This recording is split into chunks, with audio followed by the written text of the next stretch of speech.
it was merely several years after the U.S. first enacted embargo on the Soviet Union, that the sheer will of the German people and the Soviet people caused the Berlin Wall to fall, and with it, the Soviet regime.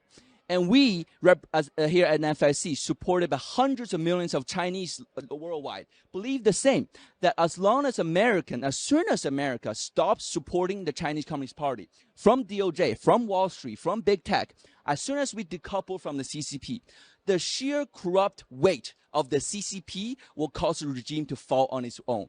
And sir, what do you think about that?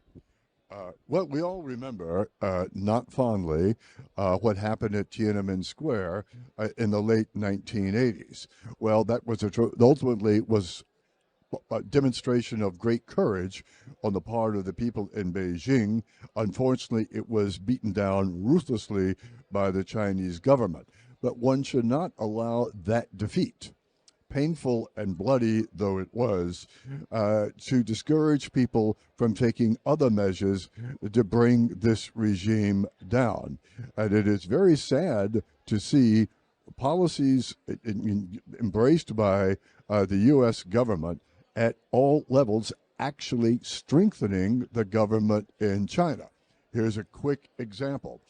The Biden administration's embrace of what they call an energy transition to energy which they say will be green and clean. Well, the People's Republic of China controls the supply chain for wind turbines, solar panels, and the batteries that go into electric vehicles.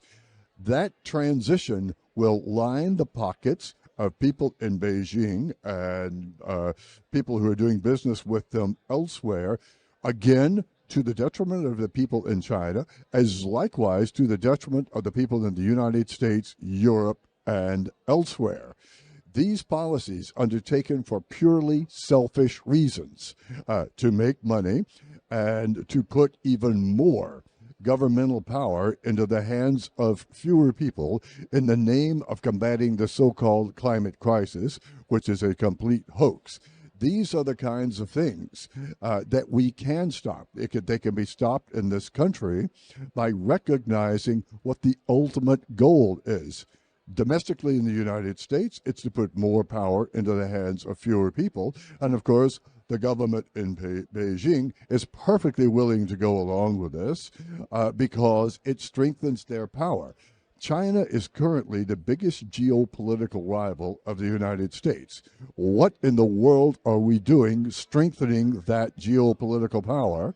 We gave up our energy independence as the world's biggest producer of oil and natural gas, only to make ourselves dependent on a government in Beijing which does not wish the people of China well and doesn't wish the rest of the world well either.